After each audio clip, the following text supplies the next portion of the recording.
Écoutez, Yaakov il dit à ses enfants, écoutez. Donc le mot-clé ici, ça va être d'écouter.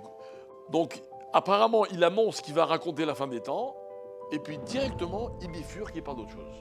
Réhouven, Bechori, il bénit Réhouven, il bénit Shimon, il bénit tous ses enfants, et dès qu'il a terminé de les bénir, parmi tous ceux qui posent la question, pratiquement tout le monde, tous les commentateurs, Rachi va expliquer, va dire Yaakov, il voulait leur raconter la fin des temps, et quoi?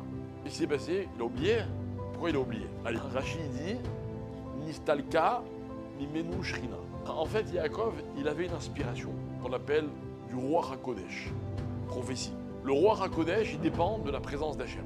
Quand ceux qui possèdent le roi HaKodesh sont avec la Shrina, alors ils ont cette inspiration. Si la Shrina les abandonne, l'inspiration disparaît.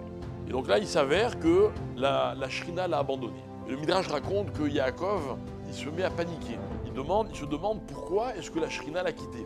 Il s'adresse à ses enfants et il leur dit, peut-être qu'il y a parmi vous quelqu'un qui n'est pas apte à être présent en même temps que la Shrina. En d'autres termes, Yaakov, il veut voir si jamais, dans sa descendance, il y a des enfants qui ne sont pas dignes de ce que la Shrina était censée leur permettre d'annoncer.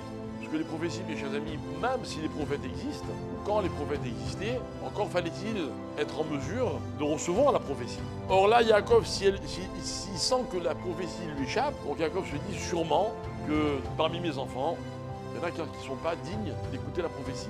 Et il dit pas du tout. Amrou lo banav, Shema Israël, Hashem Elokeinu, Hashem Echad. Alors comment ils vont le convaincre qu'ils sont tout à fait à la hauteur, eux aussi, d'écouter la prophétie et d'être en présence de la Shrina? Ils lui disent Keshem chez En Belibecha Ela Echad, car En Belibenu Ela Echad. De la même manière que dans ton cœur, il n'y en a qu'un, c'est Hashem Echad. Dans notre cœur à nous, également, Hashem Elokeinu, Hashem Echad. Mais au Tasha, Patar Yaakov Avinu Ve'amar, donc Yaakov Avinu, il répond tout de suite Baruch Shem Kevod Malchuto Leolam Vaed. Soit le nom de l'honneur littéralement de sa royauté, Leolam Vaed pour l'éternité.